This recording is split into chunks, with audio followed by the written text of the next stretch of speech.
आइए हम श्रवण करते हैं माघ मास का महात्म कथा अध्याय 5वां। दत्तात्रेय जी कहने लगे, हैं राजन, एक प्राचीन इतिहास कहता हूँ। भृगुवंश में ऋषि का नामक एक ब्राह्मणी थी जो बाल काल्य में ही विधवा हो गई थी। वह रेवा नदी के किनारे विंध्याचल पर्वत के नीचे तपस्या करने लगी। वह जितेंद्रिय, सत्यवक्ता, सुशील, दानशीलता तथा तप करने के देह को सुखाने वाली थी। वह अग्नि में आहुति देकर उच्च वृत्ति द्वारा छठे काल में भोजन करती थी। वह वल्कल धारण करती थी और संतोष से अपना जीवन व्यतीत करती थी। उसने रेवा और कपिल नदी के संगम में 60 वर्ष तक माघ स्नान किया और फिर वहीं पर मृत्यु को प्राप्त हो गई। माघ स्नान के फल से वह दिव्य 4000 वर्ष तक विष्णु लोक में वास करके सुंदर और उपसुत दैत्यों को नाश करने के लिए ब्रह्मा द्वारा तिलोकता नाम की अप्सरा के रूप में ब्रह्मलोक में उत्पन्न हुई। वह अत्यंत रूपवती, गान विद्या अति प्रवीण तथा मुकुट कुंडल से शोभायमान थी। उसका रूप, यौवन और सौंदर्य देखकर ब्रह्मा भी चकित हो गए। वह तिलोकता रेवा नदी के पवित्र जल में स्नान करने वन में बैठती थी। तब सुंदर और उपसुत के सैनिकों ने चंद्रमा के समान उस रूपवती को देखकर अपने राजा सुत और उपसुत से उसके रूप की शोभा का वर्णन किया और कहने लगे कि कामदेव को लज्जित करने वाली ऐसी परम सुंदरी स्त्री हमने कभी नहीं देखी है, आप भी चलकर देखो। तब यह दोनों मदिरा के पात्र रहकर वहां पर आए जहां पर वह सुंदर बैठी थी और मदिरा के पान से विहल होकर, काम क्रीड़ा से पीड़ित होकर उन दोनों ने ही आपस में उस स्त्री रत्न को प्राप्त करने के लिए विवादग्रस्त हुए और फिर आपस में युद्ध करते ही वहीं समाप्त हो गए। उन दोनों को मरा हुआ देखकर उसके सैनिकों को बड़ा कोलाहल मच गया। अब तिलोत्तमा काल रात्रि के समान उनको पर्वत से गिराती हुई 10 दिशाओं को प्रकाशमान करती हुई आकाश में चलेगी और देव कार्य सिद्ध करके ब्रह्मा के समान आई। तो ब्रह्मा जी ने प्रसन्नता से कहा, हे चंद्रवती, मैंने तुमको सूर्य के रथ पर स्थान दिया। जब तक आकाश में सूर्य स्थित है, नाना प्रकार के भोगों को भोगे। सो हे राजन, अब ब्रह्माणी, अब तुम सूर्य के रथ पर माघ स्नान के उत्तम भोगों को भोग रही हो। इसीलिए श्रद्धावान पुरुषों को उत्तम गति पाने के लिए यत्न के साथ माघ मास में विधि पूर्वक स्नान करना चाहिए। इति श्री माघ मास कथा अध्याय 5वां समाप्त। जय श्री। आइए अब श्रवण करते हैं माघ मास का महात्म कथा अध्याय 6वां। पूर्व समय में सतयुग के उत्तम निषेध नामक नगर में हेमकुंडल नाम वाला कुबेर के सदृश धनी वैश्य रहता था, जो कुलीन अच्छे काम करने वाला था। देवता अग्नि और ब्राह्मण की पूजा करने वाला था। खेती का काम करता था। वह गौ, घोड़े, भैंस आदि का पालन करता था। दूध, दही, छाछ, गोबर, घास, गुड़, चीनी आदि अनेक वस्तुएं बेचा करता था, जिससे उसने बहुत सा धन इकट्ठा कर लिया था। जब वह बूढ़ा हो गया तो वह मृत्यु को निकट समझकर उसने धर्म के कार्य करने का आरंभ कर दिया। भगवान विष्णु का मंदिर बनवाया। कुआं, तालाब, बावड़ी, आम, पीपल आदि वृक्ष के तथा सुंदर बाग बगीचे लगवाए। सूर्योदय से सूर्यास्त तक वह दान करता। गांव के चारों ओर जल की प्याऊ बनाई। उसने सारे जन्म भर जितने भी पाप किए थे उसका प्रायश्चित करता था। इस प्रकार उसके 2 पुत्र उत्पन्न हुए, जिसका नाम उसने कुंडल और विकुंडल रखा।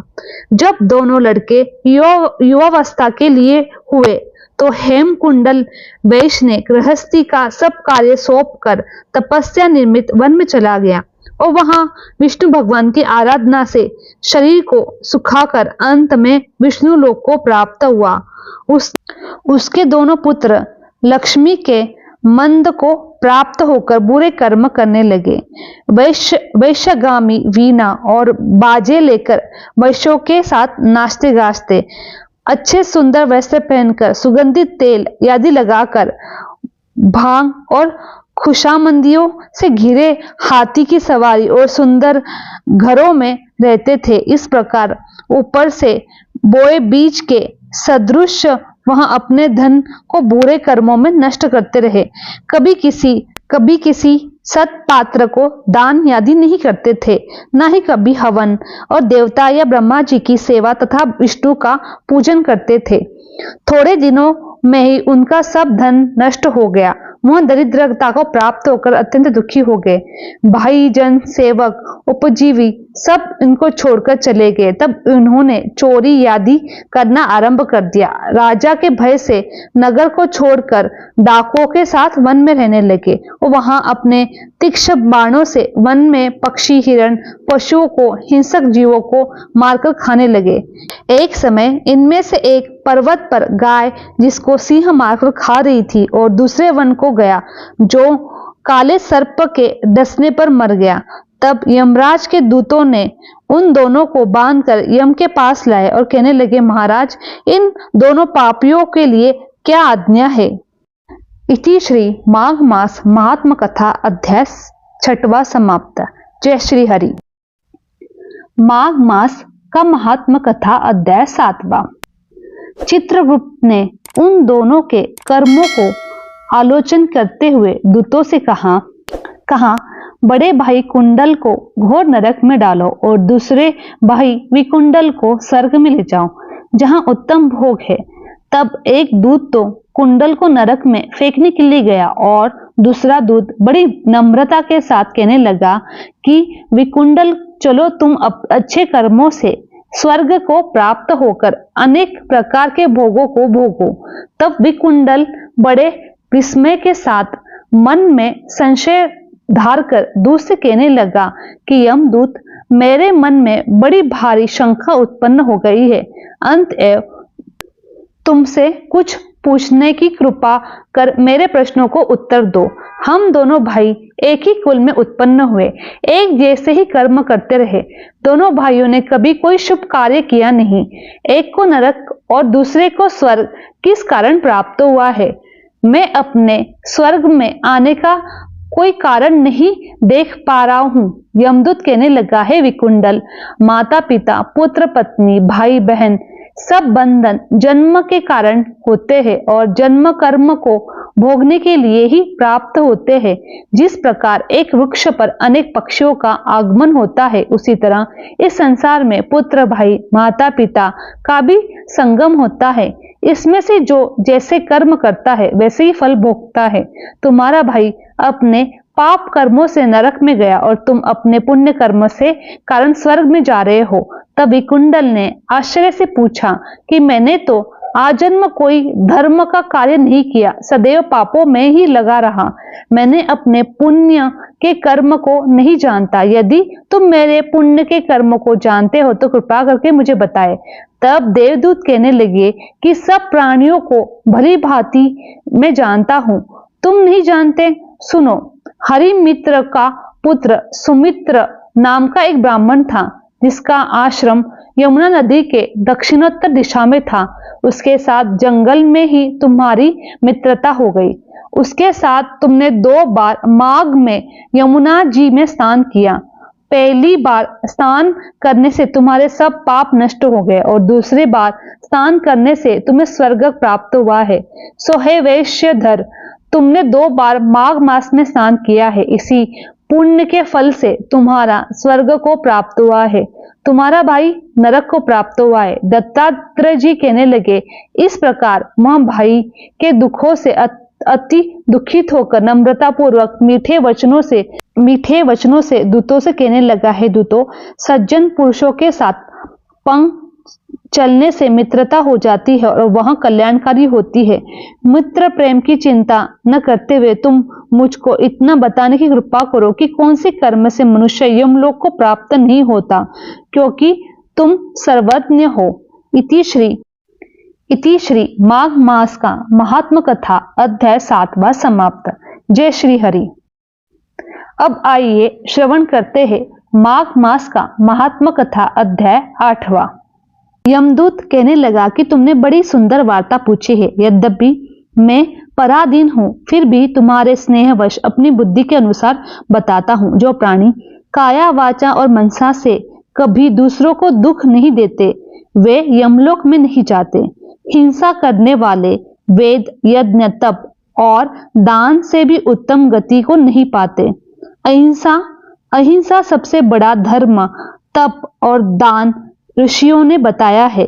जो मनुष्य जल या पृथ्वी पर रहने वाले जीवों को अपने भोजन के लिए मारते हैं, वे काल सूत्र नामक कर्क में पड़ते हैं और वहां पर अपना मांस खाते हैं और रक्त पान करते हैं, और तथा पीप की कींच में उनको कीड़े काटते हैं। हिंसक काने, कुबड़े, लूले, लंगड़े, दरिद्र, अंगहीन होते हैं। इस कारण इस लोक तथा परलोक में सुख की इच्छा करने वाले को काया, वाचा तथा मन में दूसरों को द्रोह नहीं करना चाहिए। जो हिंसा नहीं करते, उसको किसी प्रकार का भय नहीं होता है। जिस तरह सीधी और टेढ़ी दोनों प्रकार की बहने वाली नदियां समुद्र में मिल जाती है, वैसे ही सब धर्म अहिंसा में प्रवेश कर जाते हैं। ब्रह्मचारी, गृहस्थ, वानप्रस्थ तथा यति सभी अपने अपने धर्म का पालन करने और जितेंद्रिय रहने से ब्रह्मलोक को प्राप्त करते हैं। जो जलाशय यदि बनाते हैं, सदैव पांचों यज्ञ करते हैं, यमपुरी में नहीं जाते। जो इंद्रियों के वशीभूत नहीं है, वेदवादी और नित्य ही अग्नि अर्थात हवन आदि का पूजन करते हैं, वह स्वर्ग को जाते हैं।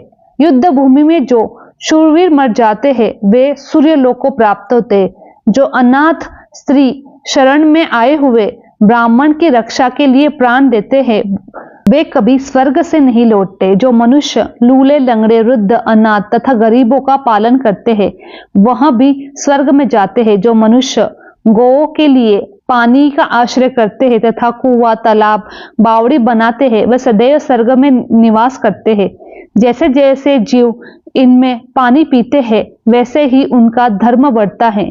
जल से ही मनुष्य के प्राण हैं, इसीलिए जो प्याऊ आदि लगाते हैं, वह अक्षय स्वर्ग को प्राप्त होते हैं। बड़े बड़े यज्ञ भी वहां फल नहीं देते, जो अधिक छाया वाले वृक्ष मार्ग में लगाने से देते हैं। मनुष्य वृक्षारोपण करता है, वह सदैव दानी, यज्ञ करने वाला होता है। जो अच्छे फल और अच्छी छाया वाले मार्ग के वृक्षों को काटते हैं, वह नरकगामी होते हैं। तुलसी का पौधा लगाने वाला सब पापों से छूट जाता है। सिर जिस घर में तुलसी वन है, वह घर तीर्थ के समान है और उस घर में कभी यमदूत नहीं जाते। तुलसी की सुगंध से पितरों का चित्त आनंदित हो जाता है और विमान में बैठकर बैकुंठ को जाते हैं। नर्मदा नदी का दर्शन, गंगा का स्नान और तुलसी दल का स्पर्श, यह सब बराबर फल देने वाला है। हर एक द्वादशी को ब्रह्मा जी भी तुलसी का पूजन करते हैं। रत्न, सोना, फूल तथा मोती की माला के दान का इतना पुण्य नहीं है जितना तुलसी की माला के दान का है। जो फल आम के 1000 और पीपल के 100 वृक्षों को लगाने से होता है, वह तुलसी के एक पौधों लगाने से होता है। पुष्कर आदि तीर्थ, गंगा आदि नदी, वासुदेव आदि देवता सभी तुलसी में वास करते हैं। जो एक बार या 2-3 बार रेवा नदी में उत्पन्न शिव मूर्ति की पूजा करता है अथवा स्फुटिक रत्न के पत्थर से आप निकले हुए तीर्थ में, पर्वत के या वन में रखी हुई शिव मूर्ति का पूजन करता है और सदैव ओम नमः शिवाय मंत्र का जाप करता है, यमलोक की कथा भी नहीं सुनता। प्रसन्न शत्रुता अभिमान से शिव पूजा के समान पापों को नष्ट करने वाला तथा कीर्ति देने वाला 3 लोक में और कोई काम नहीं है। जो शिवालय स्थापित करते हैं, वे शिवलोक में जाते हैं। ब्रह्मा, विष्णु तथा शिव का मंदिर बनाकर मनुष्य वैकुंठवासी होता है। जो भगवान की पूजा के लिए फूलों का बाग लगाते हैं वह धन्य है। जो माता पिता देवता अतिथियों का सदैव पूजन करते हैं वे ब्रह्मलोक को प्राप्त होते हैं। इति श्री माघ मास कथा अध्याय 8वां समाप्त है। जय श्री हरि।